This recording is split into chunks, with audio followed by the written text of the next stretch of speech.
খাবার কতটা নিরাপদ তা পরীক্ষার জন্য নিজস্ব ল্যাবরেটরি নেই নিরাপদ খাদ্য কর্তৃপক্ষের। প্রতি বছর দেশে বিপুল খাদ্যপণ্য আমদানি হলেও তার মান যাচাই করার সক্ষমতা নেই সংস্থাটির।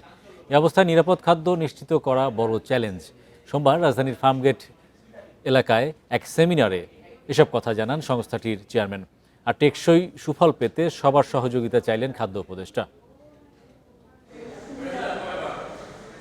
2015 সালে গঠন করা হয় নিরাপদ খাদ্য কর্তৃপক্ষ।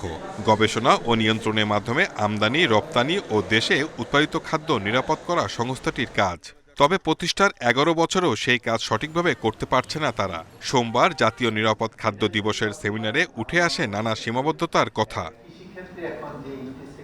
সংস্থাটির চেয়ারম্যান বলেন, কাজ করার অনেক সুযোগ থাকলেও নানা কারণে তা কঠিন হয়ে পড়েছে।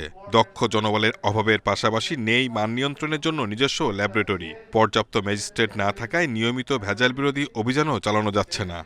কোন খাদ্যে কি ভেজাল আছে এটাও জানি না, রং নির্ণয় করতে পারি না। খাবারে যদি রং থাকে, সেই রং যে টেস্ট করবো সেটাও আমরা এখনো এই পদ্ধতিতে আবিষ্কার করতে পারি। দুই একটা রং করতে পারি, বাকি রং একটা করতে পারি না। যার জন্য খুব এই বিষয়ে খুব দুর্বল। আমি ল্যাবদের প্রতি অনুরোধ জানাবো যে আপনারা এই বিষয়গুলোকে ডেভেলপ করেন, যে রং শনাক্তকরণ, ভেজাল শনাক্তকরণের পদ্ধতি। ক্রমবর্ধমান চাহিদা মেটাতে খাদ্য উৎপাদন বাড়ানোর পাশাপাশি নিরাপত্তা নিশ্চিতে জোর দেন খাদ্য উপদেষ্টা। সংশ্লিষ্ট সব বিভাগকে সমন্বিতভাবে কাজ করার তাগিদ দেন তিনি।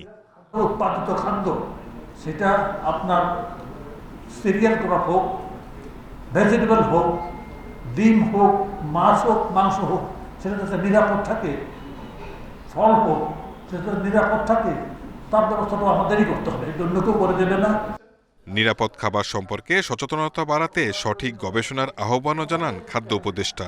খাদ্য নিরাপত্তার জন্য শাহিদ আহমেদ, ইন্ডিপেন্ডেন্ট নিউজ, ঢাকা।